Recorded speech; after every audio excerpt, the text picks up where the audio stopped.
ఆప్కి అదాలత్లో Kerala governor Arif Khan గారి మీద ఉన్న ఆరోపణలు. వీరు ఇస్లామీయుల పరంపరని చెదరకొడుతున్నారు. ఈయన కేరళలో ఒక ముఖ్యమైన లీడర్. ఈయన పేరు అబ్దుల్ హమీద్ ఫైజీ.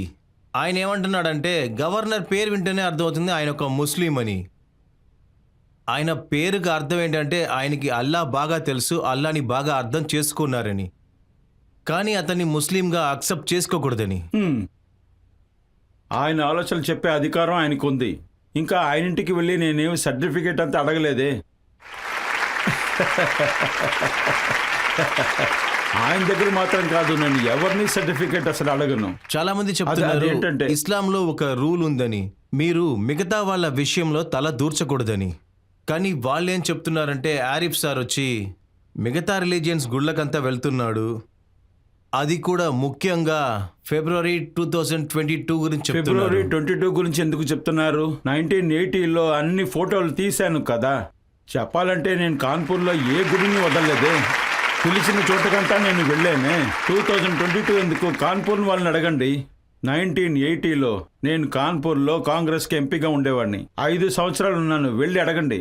నాకు తెలిసి 2 గుళ్ళు తప్ప అన్ని గుళ్ళకి వెళ్ళొచ్చేసాను. చాలా ముఖ్యమైన విషయం, మీరు శబరిమలకి కూడా వెళ్ళారు. అదే కాకుండా వాళ్ళ డ్రెస్సును కూడా మీరు వేసుకున్నారు, అక్కడికి వెళ్ళి పూజ చేశారు. వాళ్ళు చెబుతున్నారు ఇస్లాంలో దీనికంత అనుమతి లేదని. మీకో విషయం చెప్తున్నాను. ఇబ్నే అరబీ మీరు గూగుల్లో వెళ్ళి వెతకండి. సూఫియోలో మొదటి పేరే అన్నిటికన్నా పెద్ద పేరు. దాంతో వాళ్ళు ఎంత అందంగా రాశారు.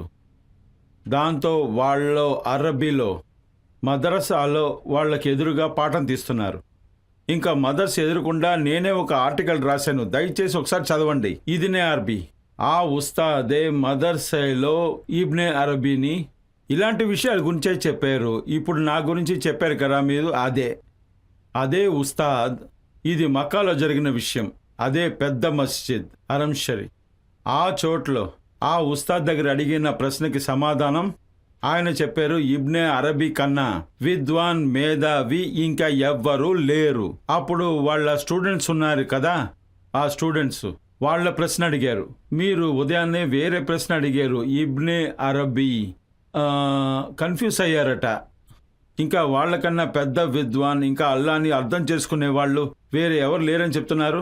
ఎందుకని ఇలా విడిగా చూస్తున్నారు? అందుకు ఆయన చెప్పారు, అక్కడొచ్చి ప్రిస్క్రైబ్ సిలబస్ ఉన్నది. అక్కడ కొన్ని ఈ సిలబస్ని ఏమంటారు? అవును, దానికి మనం నేర్పించాలి. ఇక్కడ నా మనసులో ఉన్నది చెప్తున్నాను. ఇబ్నే అరబీ ఏం చెప్పారు? ఇబ్నే అరబీ చెప్పింది అది మొత్తంగా చూశారంటే చదివితే అంత బాగుంటుంది.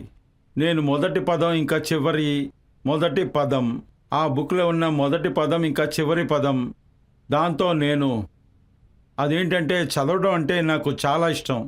నేను చాలా విషయాల్ని చదివి తెలుసుకుంటాను. అందులో మొదటిగా రాయబడింది మీరు చాలా జాగ్రత్తగా వినండి.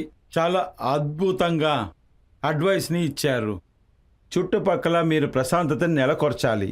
దాంతో మీరు ఏ గుర్తింపుతో నువ్వు తెలుసుకుంటున్నావో, నువ్వు ఒంటరిగా ఉన్నప్పుడు దాని గురించి పొగడకుండా ఉండకూడదు. అదే మనలో చెప్పుకుంటాం కదా, అదే మనం అందరం ఒకటిగా కూర్చుని మన బిడ్డల గురించి మాట్లాడతాం. అది వచ్చి ఒక తప్పుడు ఆలోచన. ఆయన చెప్తున్నారు, మీరు ఏ మతానికి చెందినవారైనా, ఏ గుర్తింపు అయినా సరే, నువ్వు ప్రజలతో కూర్చున్నప్పుడు అప్పుడు నువ్వు ఒంటరిగా ఉండి నువ్వు పొగుడు, కానీ మిగతా వాళ్ళని కూడా నువ్వు పొగడాలి. ముందు ఇది చెప్పారు. ఆ తర్వాత చివరిగా ఆయన చెప్పింది వచ్చి, do not consign yourself to one belief. నీ పారంపర్యాన్ని ఒకే చోటలో కట్టుబడి చేసి ఉంచొద్దు.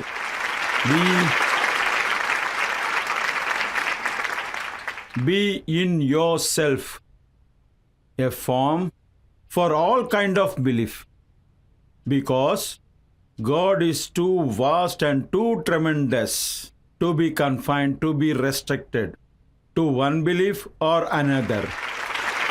చాలా అద్భుతమైన పదం. అంటే సార్, జనరల్ బిలీవ్ ఏంటంటే ఏ ఒక్క ముస్లిము ఒకవేళ గుడికి వెళ్తే అక్కడున్న కష్టాన్ని ఫాలో చేస్తే, వాళ్ళు చెప్పినట్లుగా డ్రెస్ వేసుకుంటే, నెత్తికి విభూతి రాసుకుంటే, భగవంతుడు ముందు వంగి నిలబడితే వాడు ముస్లింగా ఉండడు. అలాగా ఉండడంట. ఓ ఉండడా? ఇండోనేషియా వాళ్ళు ముస్లింసా కాదా? రాష్ట్రపతి భవన్కి బయట ఇక్కడ మీరు చూస్తున్నారు కదా, ఒక పెద్ద గాంధీ స్టాచ్యూ. దానికన్నా పెద్ద స్టాచ్యూవే కృష్ణుడు అర్జునుడు సంవాదిది. ఇంకా అక్కడ అందరూ ముస్లింసే. ఇండోనేషియా వాళ్ళని అడగండి, వీళ్ళెవరు? క్రిస్టియన్ అర్జున్ సంవాద్. వీడు ఒక హిందూ ఐకాన్ కదా, కానీ నువ్వు ముస్లిం కదా. Of course we are Muslim. Islam is our religion and this is our culture. ఇస్లాం మా యొక్క పూర్తి అయిన గుర్తింపు, కానీ ఇది మా యొక్క కళాచారం. ఇంకో విషయం కూడా చెప్పబడుతుంది, నేను నిజమైన ముస్లిం అయితే అల్లా ముందు మాత్రమే తల ఉంచుతాను, ఇంకా ఎవరి ముందు వంచనని. అయితే అల్లా కన్నా ఇంకెవరైనా ఉన్నారా? నేను ఒక్కనే నమ్ముతాను, ఇద్దరిని అసలు నమ్మను. నేను అన్ని చోట్ల ఆయన్నే చూస్తున్నాను. ఇప్పుడు మీ అల్లాని దాటి తాండవం ఆడేవాళ్ళు ఇంకెవరున్నారు? నాకు తెలిసి శివుడు తాండవం ఆడతారు కదా.